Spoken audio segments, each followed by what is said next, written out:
Another duly noted podcast comes to you from the Coach's Podcast Room at Spurrier's Gridiron Grill in Celebration Point. Hey, and welcome into another duly noted podcast presented by Titan MRI from the Meldon Law Gator Studios. We're back in Coach Spurrier's right now. We'll be here again on Thursday, and Coach Spurrier will be joining us. We'll tape that, try to get it out Thursday night or Friday.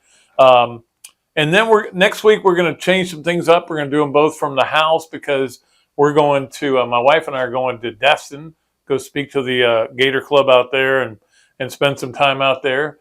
So both those will be from the house. And hey, all we're doing this summer is trying to get all of our ducks in a row to make sure that during football season we have a great product for you. And I think we're getting there. We're almost there.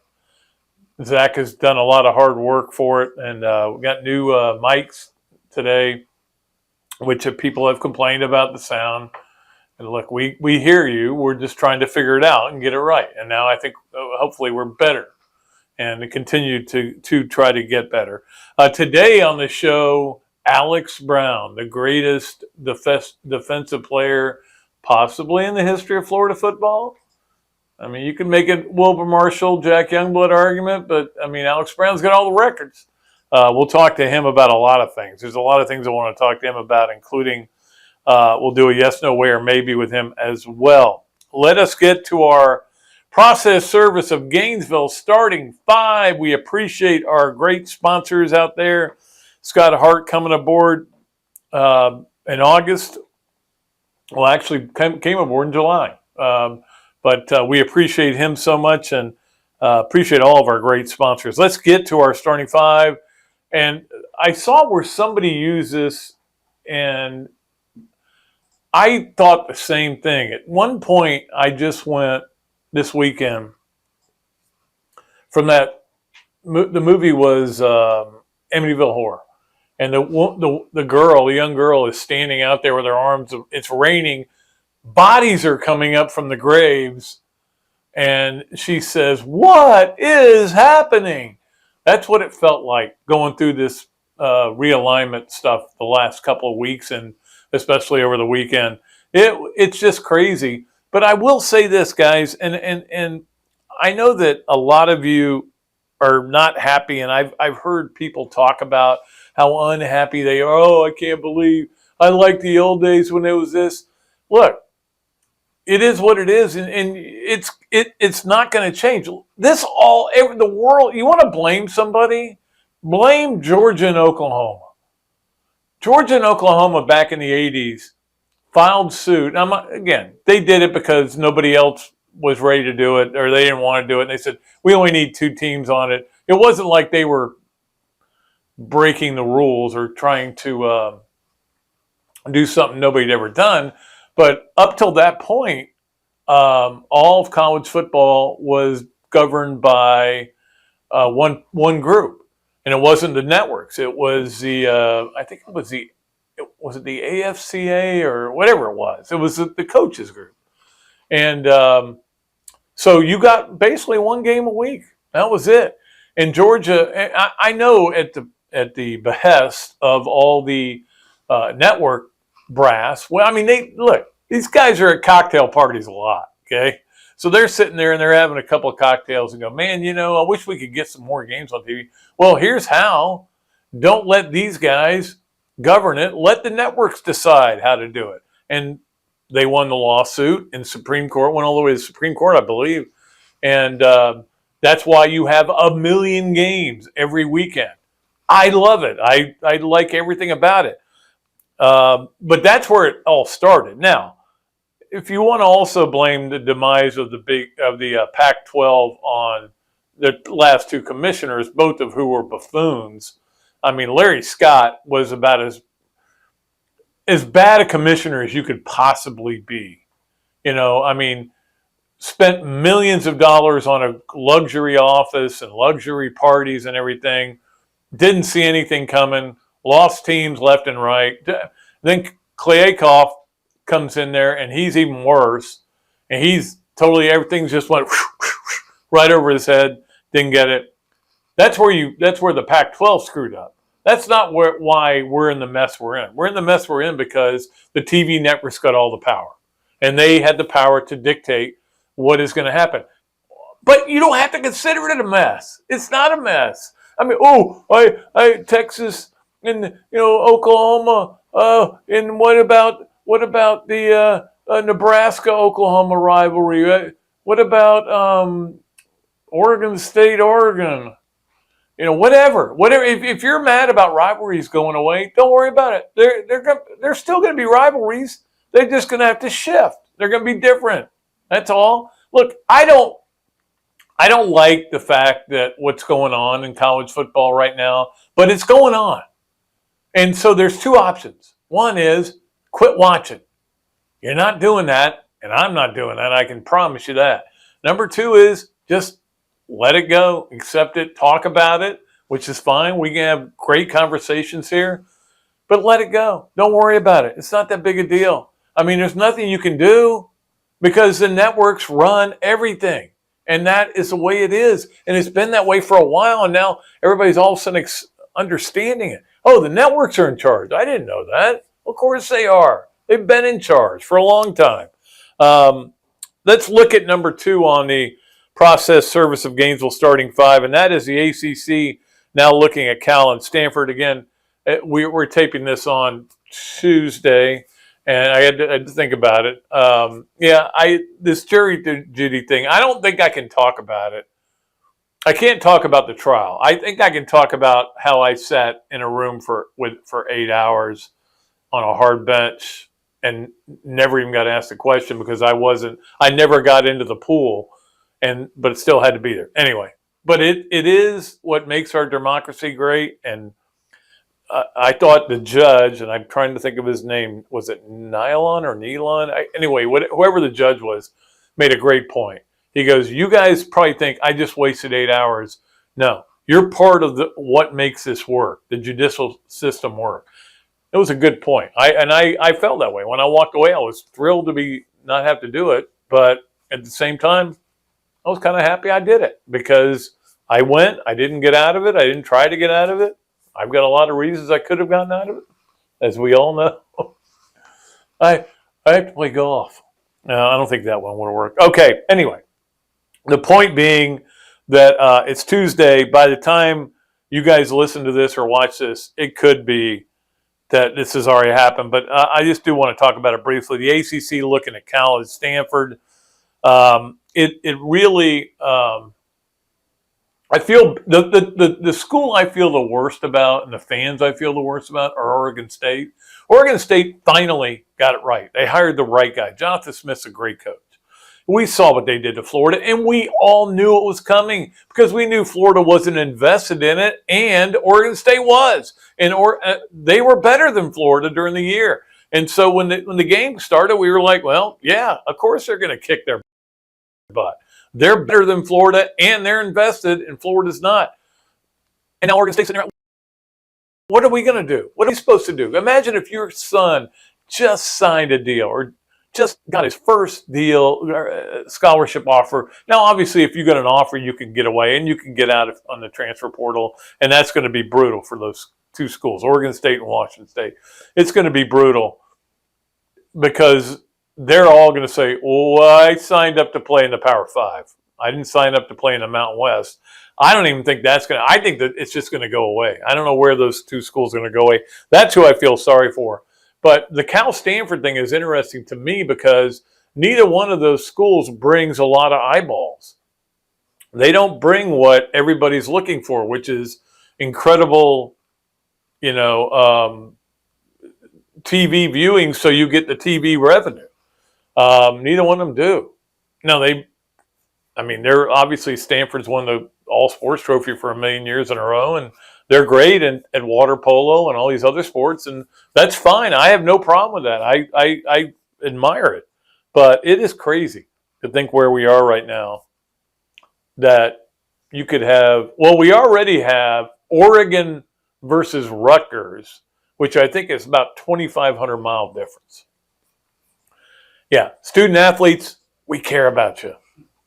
No, we don't. We don't care about you. Now you got your money. Have fun with it. So that's another thing. There are a million elements that led to where we are right now, and it's not a big one, but it is one. Yeah, okay. Well, you guys won the NIL battle. Yeah, you did. Now we're going to do whatever the heck we want because you're getting money anyway. That's my theory, and I'm sticking to it. Number 3, I saw where Dan Wetzel and a couple other people wrote this, and I don't disagree with it, but I don't know how they're going to work this out. But there's a possibility that we could go to football-only conferences. So you'd still have a Pac-12 baseball tournament. You still have a Big 12 would be, some schools would be in it for some sports. I mean, it's just like with Notre Dame, what they've done with the ACC. I don't know how that can work. I don't even want to get my mind around that yet. But certainly what they're doing here with because all these conferences were set up geographically, right? So that travel would be easier. And that was the biggest reason. And it's not like, I know there's more money in sports and more money for the colleges, but you still don't want to be going 2,500 miles away to play soccer or golf or tennis or whatever. Although golf actually did go 2,500 miles away to play to win the national championship. Well, they went to Oregon, then they went. Anyway, the point being that might be an answer to for those problems, but that's not what anybody cares about. Right now, all anybody cares about is football. And what is going on with the football conference, because they're running the show, and that's the way it is. But the thing is, they're running the show because football is the most popular sport. That's the reason. It's not like they said, we're going to force this on you. We're going to make you have to understand what we want to do. And no, we want to watch. We're still going to watch. It is what it is. Number 4 on our process service of Gainesville starting 5. Sorry, I blanked out there for a minute. I couldn't remember what I wrote down here. Oh, the thing I wrote down last week that I couldn't remember was that Hugh Freeze felt uncomfortable going to this year. I'm like, did you feel more uncomfortable than when you had to call your wife and tell her that you had a burner phone that you were calling prostitutes on? Or less comfortable? I'm just wondering what your level of comfort was. That was a good joke, and I blew it. I didn't write it down one. That was last week. This week, we're going to talk about the coaches poll coming out. It looks a lot like the 2013 coaches poll or 2014, where it's Georgia, Alabama, Michigan, Ohio State, FSU, USC, Tennessee. I mean, I feel like I've gone back in the past, but it doesn't. I mean, we all know it doesn't matter where you are. But think about this: Florida now, their schedule, according to the coaches poll, has 5 teams in the top 10. 5 in the top 10. I think I'm right there. You got Georgia, Alabama, LSU, FSU, and Tennessee. And FSU is probably a little underrated, to be honest with you. And then one other in the top 15. So Utah at number, and 4 others got votes. So that's 10 teams that are getting votes that you're playing in the top. The only ones that aren't are McNeese State, which can't, and Charlotte, which will never. That's it. Everybody else is at least getting votes. It's going to be tough. It's going to be tough, but it is what it is. Florida, by the way, 28th. If you want to go down that far, they did get 63 points in the voting, and we'll talk about that a little bit more later. Finally, on our process service of Gainesville starting 5, this is our last football season as we know it. Now, in my mind, that's a good thing. Some people's mind, it's not a good thing. They hate what's going on, but this is it. No, this is the last year of divisions. This is the last year of a 4-team playoff. I felt like we just started a 4-team playoff, and it was a while back. But this last year of a 4-team playoff, last year of divisions in the SEC, last year of Texas and Oklahoma being in one conference, last year of UCLA, USC, Oregon, and Washington being another. It's the last year of normal, like college football is ever normal. It's never normal. It's always weird. It's always evolving. It's always changing. Oh, they're running the spread option. I don't know. We got to outlaw that. Oh, they're running the hurry up offense. Let's outlaw that. Well, you can't outlaw this, and you can't outlaw any of those things. It's always going to be changing. Just go with it because you're going to watch. So enjoy it. Don't get upset about the fact that Oregon and Georgia are going to play at some point. Oregon and Rutgers are going to play at some point. I mean, Oregon and Georgia just played last year. I mean, it's not like these teams didn't want to schedule each other anyway. Everybody wants Georgia to come to town. If you're an Oregon or a Washington or a UCLA or a USC fan, you can't wait to get Ohio State there. If you're a fan of Texas and Oklahoma and you're getting that this year with Georgia, I think they're going to both, or they're playing both. They're not going to both. They're going to one. You want these. There's a reason you're getting in these conferences. They have the best teams, and they're gonna put the most fans in the stadium. It's very simple. It's all run by the TV networks, and you just have to go along with it because then you're going to watch it on TV. It's like you can't say, what's going on with these conferences is ridiculous. I think I'm going to cancel ESPN and ABC. I don't need to watch these shows, these networks. You're not doing that, okay? So stop it. Quit complaining. All right, that's going to do it for our process service of Gainesville starting five. Cannot wait for our guest today, Alex Brown, my buddy. He is one of the great guys in the world. I got some great yes, no, or maybe questions for him. We'll talk to him about the Gators, about his sack records that still are there, why he should be in the Ring of Honor, among other things, and also about some of the stuff he's doing now. I know he's doing TV for, I don't know if it's TV or radio. I'll find out for the Bears because, of course, he played with Chicago, and he will be the subject of our Campus USA Play of the Week. And wasn't really a play. It was a play from a long time ago. You'll enjoy it. I guarantee you, you're going to enjoy it. All right, we'll take a break. We'll come back with Alex Brown here on another Duly Noted podcast presented by Titan MRI from the Meldon Law Gator Studios. Hi there, this is head ball coach Steve Spurrier, and I'm here with my wife Jerry and our good friend Sherry Houston, the executive director of the Ronald McDonald House Charities of North Central Florida. We're thrilled to announce that the 2-year anniversary of our restaurant, Spurrier's Gridiron Grill, is coming up on August 14th. Last year, we had so much fun celebrating with everybody that we're doing it bigger and better this year. We're hosting a special dinner and celebration that will include a chef's choice of premium buffet or your favorite Spurrier Gridiron Grill menu, including a filet mignon carving station, shrimp and grits, short rib risotto, wonderful seafood options, and many dessert options also. Like my famous chocolate chip cookies. Proceeds being donated to the local Ronald McDonald House. Thrilled to once again partner with Coach Jerry and the Spurrier Gridiron team to raise funds for the Ronald McDonald House, benefiting families and children experiencing medical emergencies. Spurrier's Gridiron Grill will be donating 11% of all of our money from food and 66% of drink sales to the Ronald McDonald House. Go to Spurriers.com right now and reserve a ticket before they sell out.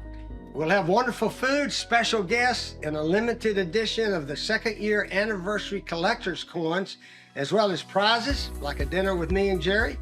We couldn't have become one of the busiest and most successful restaurants in the Southeast without your support. So we want to celebrate with the most important people of our team, and that's you. I want to celebrate with some of those cookies. Do you have any of those? Sure do. Right here for you. Oh, thank you.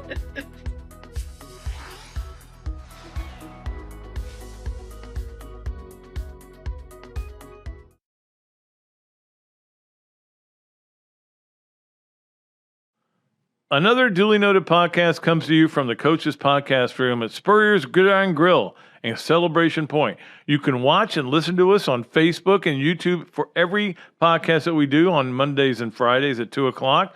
Listen to the podcast whenever on Apple Podcasts, Spotify, Google Podcasts, Overcast, any of the other 39 platforms where you can find this podcast or your favorite podcast. Remember to like, follow, and subscribe. If you have any questions or comments, leave them in the comments section below or call me if you want to do some advertising at 352-317-3444. Okay, and welcome into another duly noted podcast presented by Titan MRI from the Meldon Law Gator Studios. And we are here in the Gator Studios, and we with our guest that I don't think ever wore this white Gators helmet back here, did you? Did you ever wear that one? No, I did not. I wish I would have. It's a cool looking helmet. Yeah, well, Alex Brown, of course, wore a lot of helmets for Florida, but you only wore one, like the orange helmet, right, the whole time. Sorry, my dogs are going crazy. It's okay. We're dog friendly here. Yeah, it was the all orange with the Gators on it. That was it. We didn't with the blue and white stripe down the middle. I mean, heck, I got two of them I'm looking at right here. So really, I know. Yeah, I know. Tim Sane wasn't happy with me when I didn't return those after the Orange Bowl back in the day. Well, yeah, it's totally. You had to kind of get out with what you could. You didn't have NIL back then. How much money do you think you could have made on NIL? Listen, I wouldn't have been worried about the NFL if I had NIL. That's for sure. It's great, man. I like your hat, though. I like your State Country hat because I know where you're from. So I understand why you're still a country boy at heart. One thing I did want to ask you about all your children, but especially your son, who is he still playing baseball at Mercer? Yep, he sure is. Yep, he has one year left. He took his mom's side in the sense of he graduated in 3 years, So he took his mom's side there, but he still has another year left. So he's going to play his senior year, and let's see where it takes him. If he gets an opportunity to play, I think he'd love that. But he's going to try to get his master's and play his senior year, and then let's see where life takes you. Yeah, what was did he just not want to play football, or was he just went in another direction? No, he played until he was about 10, 11 years old, and then we sat down and had the conversations like, son, it's going to start getting serious. Like, you're going to start running into some kids they're aspiring to go to college and they're already thinking about it. And he was real quick to be like, yeah, you know what? Yeah, I think this is it for me, Dad. Like that. So, and for me, I mean, honestly, I didn't want him to feel pressure to think that I wanted him to play. I think it came from his friends in school because his dad played. He was almost just expected to play, right? So, but he loves baseball. We would take him to a Montessori school in Puerto Rico in the off season, just so he could learn Spanish, and fell in love with baseball at about 4 or 5 years old. And that's been all she wrote. He loves it.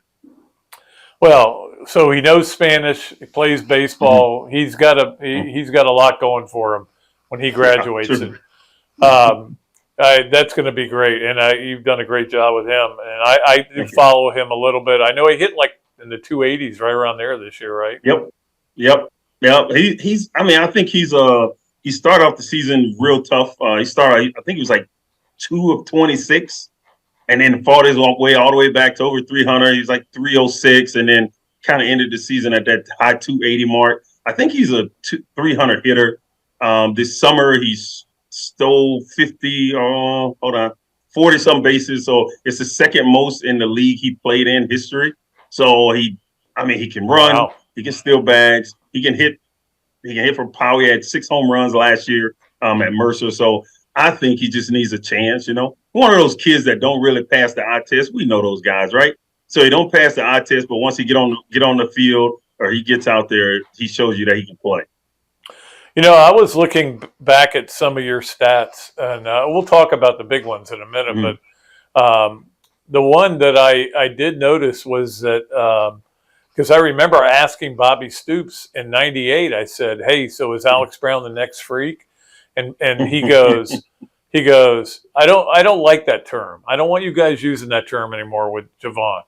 And I go, there's nobody like Javon. Okay, I'm still gonna use that term. I'm sorry, unless it's this guy, and it turns out you break all the records that Javon had. Yeah, I mean, it was I think it was a combination of I had a lot of really good teammates. One, the opportunity was there, being that Javon left early, and I came in as a sophomore and was able to play immediately. Right. And then right off the bat, I mean, I had to show a lot of mental toughness. And I don't know if people really understand this part where Thaddeus Bullard gets Coach Spurrier's number out of retirement, right? Yep, he did. Yep. And yeah, and I'm battling this guy who obviously Coach Spurrier likes him, right? And I'm battling him, and in my head, I'm trying to like keep from thinking that everything's stacked against me, right? So, and we go into those first couple games, and Thaddeus gets to start, and then I'll get the next start, and then whoever does the best, kind of that's who was going to play in that Tennessee game. So, and everything just kind of worked, man. It just kind of worked out that way, and Thaddeus has carved himself out a tremendous career, and we all knew he would. I mean, just about how he is, whether it was on the football field or not, right? Unbelievable guy. So, but yeah, it was a lot of fun. Had a lot of fun doing it.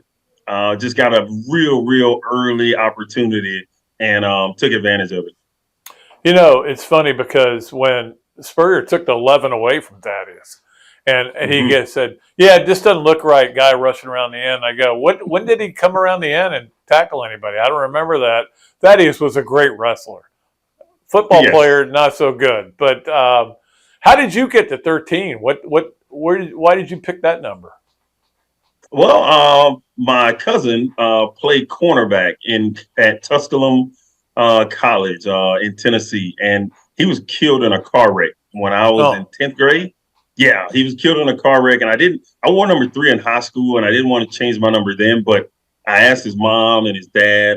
His dad recently passed away, but I asked them, and they said, "Yeah, it'd be awesome if you'd wear it." So I get up to Coach Spurrier, and he's, Coach back in the day, he was always on the treadmill, and you see him walking on the treadmill, and I'm like, "Coach, just had a question for you. Now, I'm a redshirt freshman coming up, right?" And I think Mike Harris had 13 before, he did, so it was available, right? So now I'm like, "Coach, if I can get 13, that'd be great." And in his voice, I'm not going to do it, but in his voice, he says, he's just like, "Well, if you don't play well, I'm going to take it from you." It's like, okay, great. So that's a yes. All right, cool. Yes. So, and that was it. Like I was, then from that point, it was all on me, right? So that's kind of how I took it. Yeah, if I played well, then he allowed me to have it. So I did my best. And obviously you did. You played really well and still have the record for sacks in a season and sacks for a career, of which you and I were talking about this yesterday. The sacks for a season still, only Ja'Kai Polite's the only guy that's even come close since you left. Other than you came close to breaking your own record. But that record, I think, may stand for maybe who knows how long. But certainly the career sacks record will stay, because if a guy gets 15 sacks in a year, he's probably going out. He's going pro. Yeah, seriously. If you think about it, 15. Let's say he gets. As a freshman, doesn't play much. Then he comes out his sophomore year and he gets 15, and he decides to stay. If he gets another 15, well, he still only has 30. Right, so he'd have to stay even longer, right? It's just not going to happen. And my sophomore year, I remember going up to an All-American, Walter Camp All-American deal where my sophomore year, where I met Urlacher, and Urlacher was upset because I ended up going to the Bears with him and spending 8 years of my career there. He was upset that I didn't leave after that year, and really? Personally, I was not ready to be a grown-up, if you will, to be in the NFL and like all that stuff. I just wasn't. So, and then my next year came and I didn't have such a good year.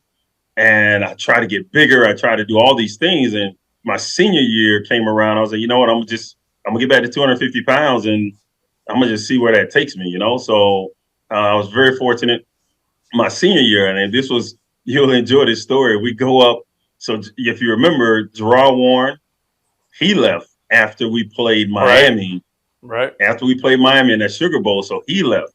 So myself, Andre Davis, and Gerard walk into Mike Spiegler's office. And Mike Spiegler's like, you got to be kidding me. Like, come on, guys. He thought all of us was gone. He thought we were all leaving. And I was like, yeah, no, I'm coming back. I didn't really like that whole Miami thing. I think we have a chance to win it all. And I thought that was our best team. And for a guy like Gerard, when you go third pick in the draft, we'd love to have him back. But when you go third pick in the draft, you got to go. So, sure. But we'd have loved to have him back that year. Well, that was maybe the best team that didn't win at all. That team was unbelievable. Rex was incredible. You obviously had a great year. Just had one bad night where they couldn't tackle Travis Stevens for some reason, and that changed everything. But still, it did. And then, of course, Steve leaves. But, yeah, I mean, you go to the NFL and you still have 45 and a half, or 43 and a half sacks there. So in your career in college and pro, you had 76 and a half sacks. Is one stand out more than any other? Oh, wow. Because I got some I can show you. But they're all from the same thought about game. that. Oh man, that Tennessee game. The one I broke the record, it was at LSU, right? At LSU, it was so not like any of the other ones where I just kind of pushed Rohan Davey out of bounds. That one stands out because it broke the record. One. Yep. Other ones, I mean, my first 2 sacks in the NFL, they stand out because they're on Tom Brady. So that stands out for me. But other than that, not really. There are games that stand out throughout my career. There are games that stand out. But as far as the sacks, I had never thought about that. But just thinking about it right now, I would say those 3, the first 2 against Tom Brady in the NFL, which is pretty cool because I actually think he's the greatest quarterback ever. But the one that broke the record, because I did make a commitment, not only to the University of Florida, but to get it myself. I wanted to get it. So yeah. Do you know whose record you broke? Huey Richardson. That's right. Yep. It was pretty good in his own right. Yeah. Pretty good in his own right. Yes, he was. All right. It's time for us to do our Campus USA play of the weekend. We usually have a game from the weekend or something like that, but instead we've gone away from policy. We're going to show all of your sacks against Tennessee from that game in '99, every one of them, and we're going to include your interception too, because nice, you had that too. So here's 6 quick plays from Alex Brown's game that made everybody go, "Oh crap, Florida's got something special." It was awesome, man. And what a night that was. That was a 4th down play right there on the interception. So a lot of guys told me I could have just knocked it down and we still got the ball. So I actually lost yardage by catching it. It was, yeah, that's right, yeah. And I think you guys stopped them on 4th down again. At the end of the game. At the end of the game, yeah, because they ran that same Jamal Lewis play to left every time they ran it. I will say that one. I mean, I was real close to being offside, but you're not offside unless they throw the flag. So the previous one to this one. So you were offsides about half the time. Hey, on that last one, that actually was a fumble. Like I knocked the ball out of his hand. I never got credit for the fumble. Oh yeah, that's true. Yeah, I never get credit for the fumble. So it's like that was a strip sack. He just recovered it right away. So, but they just took a fumble. A forced fumble away from me on that. Hey, before we get to yes, no, where, maybe a little game we play, I want to you to talk a little bit about what you're doing now. I know you're working for the Bears and doing a bunch of stuff up in Atlanta. You're doing radio or TV for the Bears? Come on now. Come on. You know this face right here got to be on TV. Come on. Come on. No, I do TV. I do a pre and post game show on NBC for the Bears every week. I fly up to Chicago. I do that. I love it. I mean, I've been very blessed to play football, and now they actually pay me to talk about it. So it's pretty cool. So, and then on my day-to-day kind of deal, I work in transportation. So I call customers and I ask them to allow me to move their freight. So it's on dry van, 53 footers, or reefer trucks, or even on flatbed. And we do cross border. We do all kind of stuff. So it's a super, super interesting industry. Very small industry because you run into a lot of people. You run into a lot of the same people regardless of where you go. So, but we do need more drivers. So you young kids out there, you can make a lot of money driving trucks, and you don't have to drive across the country. Let the railroads take care of that stuff across the country. Yeah, I think Spurrier was going to get into that before he opened this restaurant. I think he felt like that was the way to go. But I got to ask you what the illustrations are behind you. I'm trying to figure them out. I can't figure them out. This is where my wife is from. My wife and I met at Gator 1, Gator Dining. Yeah, so we met there. And it was, so she's from Puerto Rico, and this is it's a map that's broken out into 3 different pieces of Puerto Rico. So yeah. Oh. Yep. She designed the house. So yeah, she didn't let me design anything. No. Well, there's a reason for that. You know that, right? Yes, there is. I don't like to admit it, but yes, there is. All right. As Alex has been coming to us on the Big Mills Cheesesteak Zoom line. We love our friends at Big Mills Cheesesteak, and we love Alex Brown. Now it's time for us to play the game everybody loves to play. Yes, no, where, maybe. 3 questions. You just got to answer them yes, no way, or maybe, but you can expound on it. We've had people come on and go, yes. That's not good. That's not good podcast. Okay. So you can keep going. All right. Number 1 on yes, nowhere, maybe, brought to you by Big Mills Cheesesteak. Your redshirt freshman year, you hated playing special teams. Maybe. Maybe. Maybe. Sometimes I did. Sometimes I did. Like, there's certain parts of special teams that you like. Running down on kickoff and knocking the hell out of somebody. Yeah, I like that. Right? Like, I mean, I like that stuff. But when I gotta be a part of the wedge and that same person on the other end is coming down knocking the hell out of me, no, I don't like that part. So there's certain parts you like about it. When you're on the field and Jeff Chandler kicks a 50-yard field goal, like, that's awesome. You know, you're helping to protect. Or you get out there, and once I got to the NFL, it's a quick way to get on the field for all the young guys. It is the way. Most guys, unless you're a first round top 10 pick, you're probably gonna play some type of special teams at some point in your career.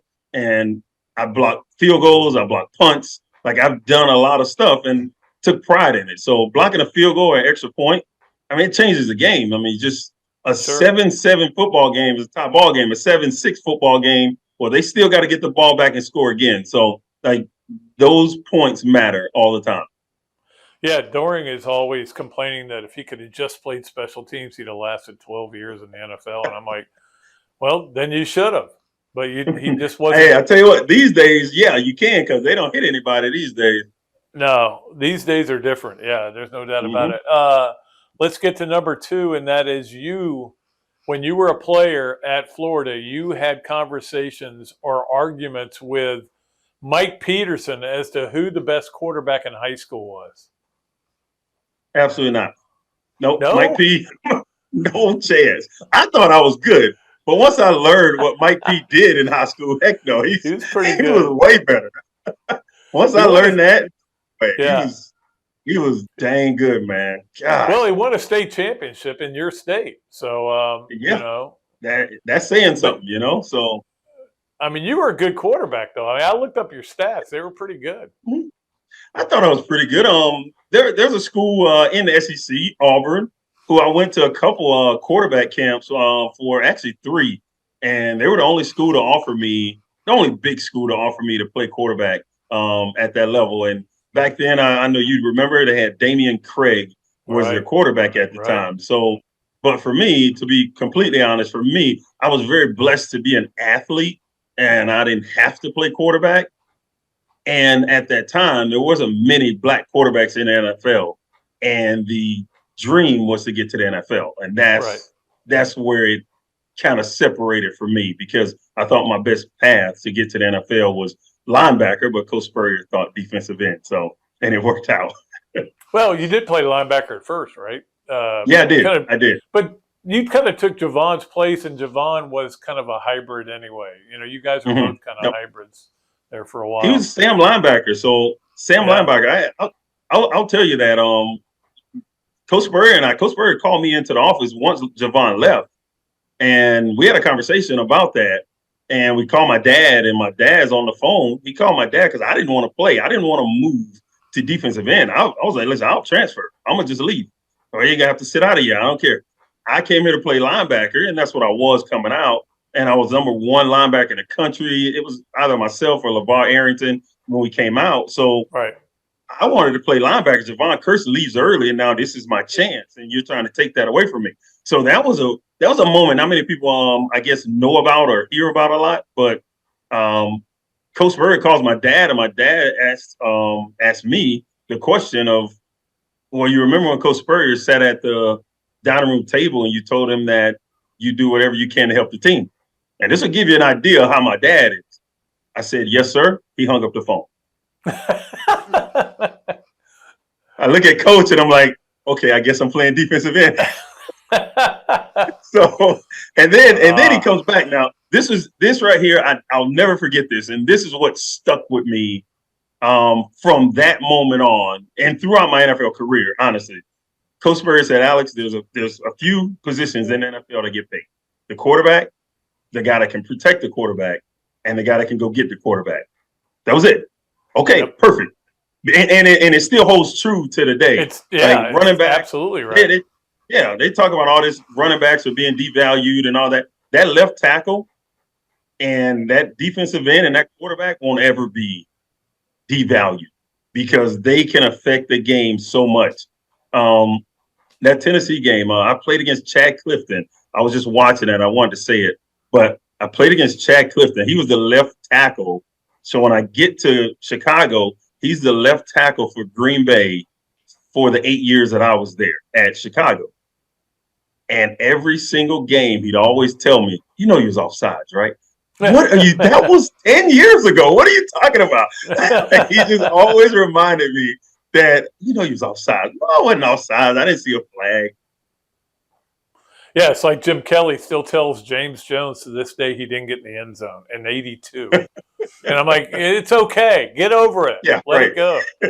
Yes. All right, finally, number 3 on Yes, Nowhere, maybe brought to you by Big Mills Cheesesteaks. Antonio thinks he's a better athlete than you. Yes, he does. Yes, he definitely does. But he's just smaller. He understands that he is smaller than me. He's 5'9", 180. Well, I mean, at that age, I was 6'4", 250. Right. So, and I'm doing a lot of the same things he does. He's faster. He's definitely faster than I am. Smarter, faster. He's playing a sport that can make 5 times as much. So he's definitely a smarter kid than I was.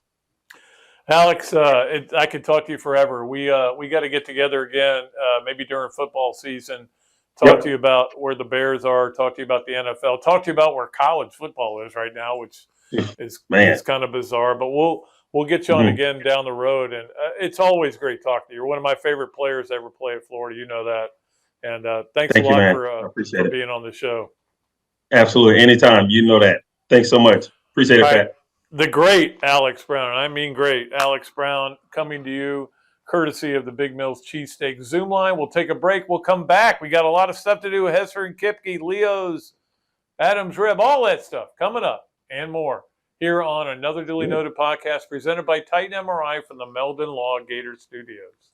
Hello there, everybody. I'm Pat Dooley, of course, from another Dooley Noted podcast. And this is a great Adam brewer, and he's just opened up a place here, Adam's Rib Co. to go. What gave you the idea to do this, to have a to-go place like this? We really like the fast concept, being able to get the barbecue. Now we have this new online ordering. So before it was a call ahead carry out, quick service. We have like a curbside kind of a deal where everything's ready to go for you. And then we thought, wow, we have a really great dine-in concept, but how can we make this streamlined for the customer and make it easy and accessible for all parts of town? Adam's Rib Co. to go. Come on down and enjoy it. Process Service of Gainesville offers a rapid turnaround on affidavits of service for Gator lawyers locally and nationwide.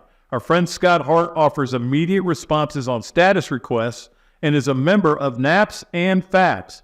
And he has been a part of the community for almost 2 decades.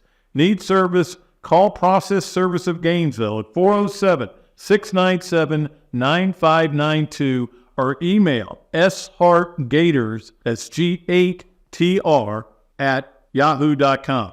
And make sure you ask about the paralegal legal secretary bonus program. Great food, great atmosphere, a diverse menu, everything made from scratch, plenty of space, and locally owned. These are all the characteristics of a great restaurant, and you can find each and every one of them right here in Gainesville at Ballyhoo Grill. Ballyhoo Grill prepares all of their food fresh every day, from their salad dressing to their award-winning soups. Bring your family and enjoy dinner under the Tim Trebo Tiki Hut while listening to live music. Or if you're running low on time to eat out, they also deliver through Uber Eats, Bite Squad, and Postmates. A Gainesville staple that's been open for over 30 years. Check out Ballyhoo Grill on Facebook or at ballyhoogrill.com. Things have certainly got a little out of hand lately when it comes to just buying our everyday necessities. Just look at gas, streaming services, and heck, even chicken wings. Well, there is one necessity that shouldn't cost a ton: taking care of yourself and helping fix all the aches and pains in life, and the fine folks at Titan MRI agree. With costs a fraction of what you'd pay at a hospital, you'll not only save money, you'll be taken care of by staff with over 20 years experience. So when you need an MRI, call Titan first, and you can go where your doctors send their families. Now offering CAT scans. Okay, and welcome back to another Dooley Noted podcast presented by Titan MRI from the Meldon Law Gator Studios. We appreciate all of our sponsors, and we're fired up for football season. We can't wait.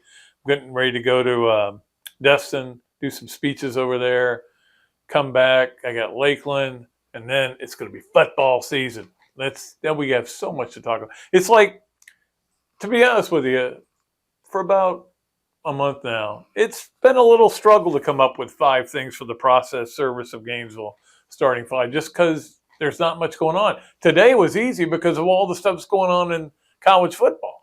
But I'm looking forward to that. I'm looking forward to having a lot of stuff to talk about.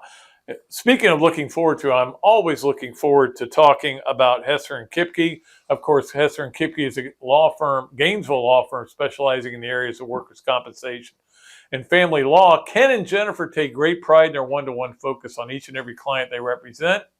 Ken is board certified in workers' compensation law by the Florida Bar, while Jennifer possesses extensive jury trial experience with a nearly 20-year background as a prosecutor. Don't believe me? Check out their 5-star Google reviews. I always want to say 55 5-star Google reviews because that's what it said. So every time I get to that 5, I have to hesitate. So that's why I do that. Okay. Check out their 5-star Google reviews or set an appointment at hklawfl.com. Even better yet, give them a call at 352-339-9920. Hesser and Kipke, number 1 on the Hesser and Kipke 3 things. Let's talk about Georgia and what they did at Georgia. They fired the young lady who had filed suit against them. Her name is Tori O'Brien. I think I'm right on that. Maybe not, but it's something like that. But anyway, she filed a suit against Georgia because of the accident that happened that killed somebody who was on their staff, and a really sad story. And they were speeding and everything. We all know the story. but they fired her because they said she wouldn't cooperate with their investigation. And her lawyers are basically saying, well, wait, they're just intimidating her and all this. It's just a mess. And it feels like Georgia, in a way, it's perfect because you guys concentrate on that. Don't talk about Carson Beck. Don't talk about anything that we might not have for this year. Don't talk about where we're ranked. Talk about that. Even though it's a negative story, we don't care. We really don't care. We'll just fire everybody. That's all I have to say about that. All right, let's get to number 2 on Hesser and Kipke, 3 things. This guy did not get fired, but he was suspended. I didn't know who he was. Kevin Brown, who is the play-by-play guy for one of the best teams of baseball, the Baltimore Orioles. But apparently during a broadcast the other day, he goes, the Orioles are about to win more games against the Rays than they won the last 2 years. And they suspended him for saying that. It was a fact. It was in the notes they put out, the Orioles put out, that it would be. They suspended him for, I don't know for how long. I kind of was getting on the O's bandwagon, and then I forgot who owns them. And Angelos is just not a guy I can root for. So personally, go Rays, I guess now is what I have to say. I'm not a big Rays guy either, but I'll just ignore that division. But, man, that is just terrible to suspend a guy for saying a fact that was in your notes. Finally, number 3, women's soccer, of course, this was a long time ago, it feels like, but it was just a couple days ago, and they are out of the World Cup, and it has been amazing to see the vitriol that's been brought by people who are on one side of the aisle or the other. And if you're on one side of the aisle, you were hoping they would lose. And if you were hoping they would lose, you're not about America first, right? Remember that when you're talking about it's America is all that matters, and you rooted against your soccer team. I mean, look, this is not a political discussion here. This is either you're for the Gators or you're against the Gators. Either you're for the USA or you're against the USA. We don't take it, I'm for it on some things. No. You're either a Gator or you Gator bait, baby. If you're either we need a nickname. USA needs a nickname. The Americans or you're not. American. Yeah, you're American or you're American. And I know that a lot of people didn't like Megan Rapinoe, who missed the big shot and everything, and they didn't like her because she's gay and she said some things about Kaepernick and everything. It's called freedom of speech. Oh, but freedom of speech is what our former president is. That's his argument. It's freedom of speech. You guys got to get it straight. I mean, I'm not talking about this politically. So everybody get it straight. It's the same way on the other side. Well, we want this and we want that, but not in this case. We don't want it. Sometimes I just get so frustrated with America. When you're rooting against your own soccer team, you've taken it too far. And the sad thing really is that not so much that some of these girls lost. They won 2 in a row. They're fine. Don't worry about them. But they've got all these commercials that are running, and they're running every day on every show, and they're not around anymore. It's kind of awkward, I guess, would be the best way to put it. Yeah, it's weird. All right, let's get to our Leonardo's and Millhopper quick picks. This is going to be a simple one. It's not going to come out till Monday, so we'll have to wait for it. Does Florida sneak into the AP poll? They got votes, as I said in the coaches poll. They were right up there, 28th, had a shot at getting in.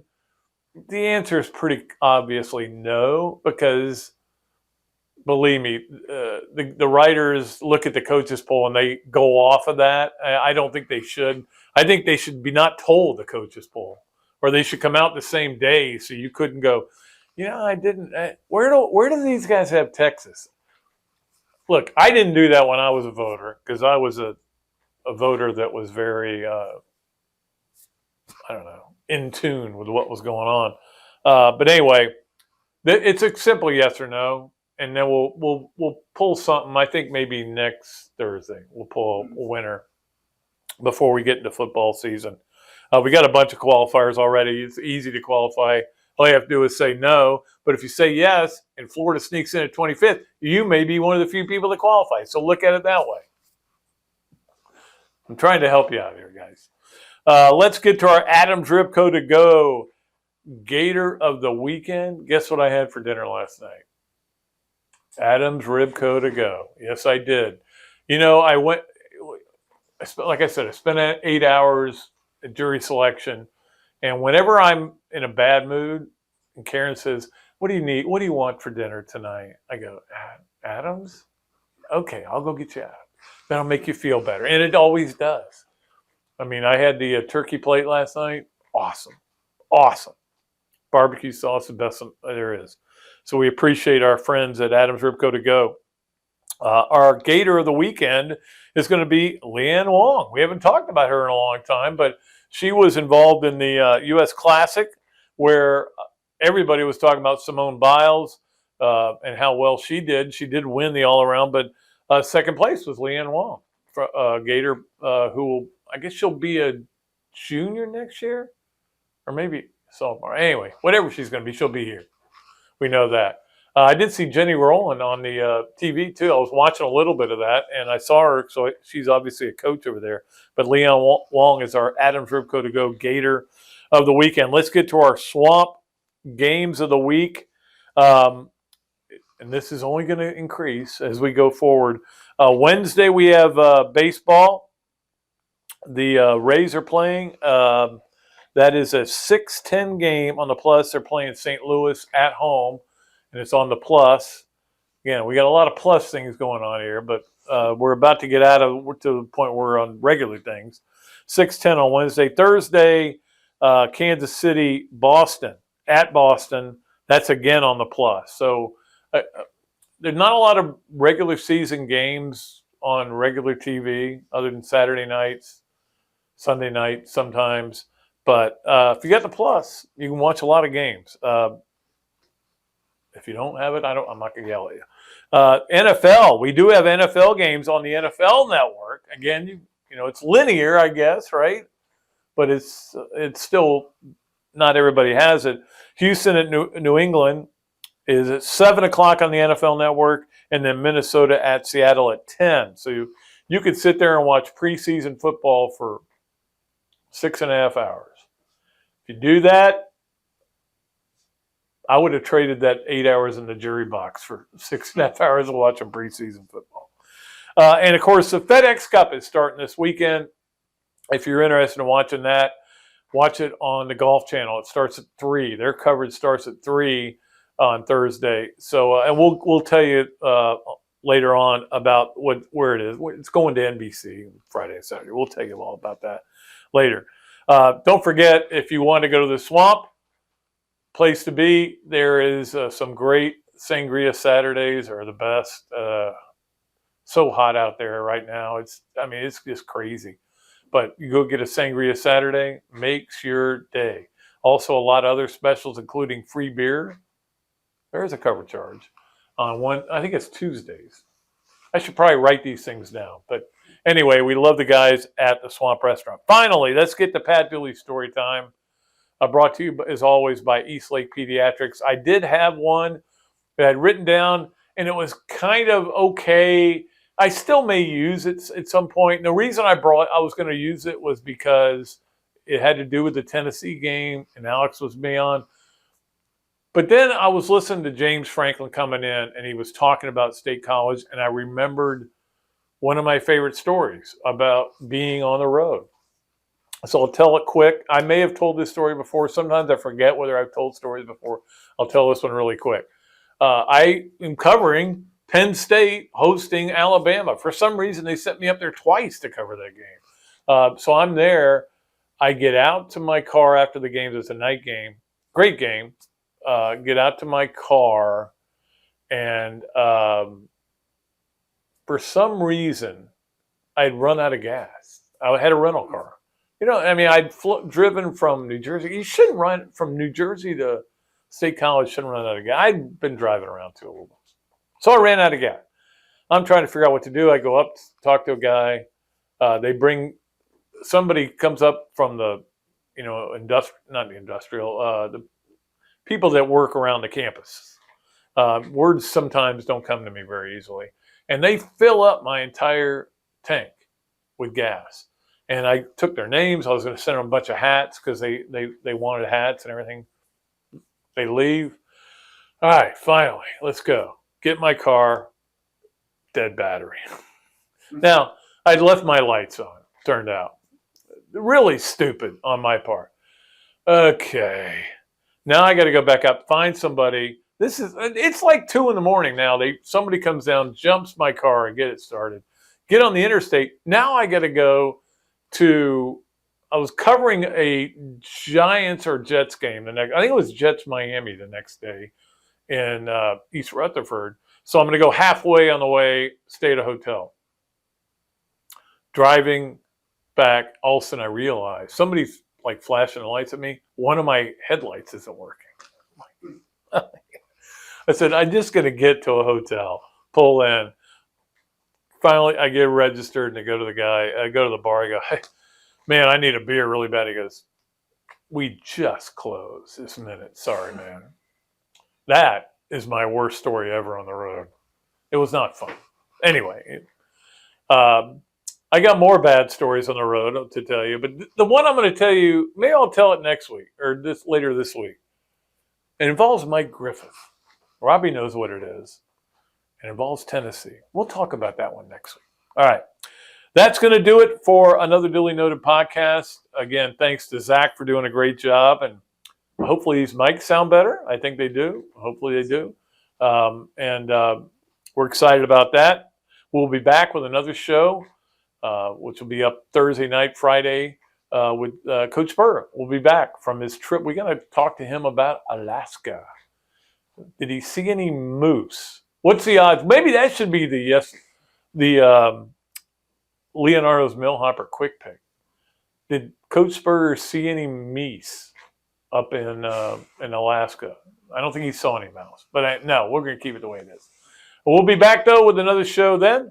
Until then, I am Pat Dooley for Zach. I am deep way back, and I am out of here.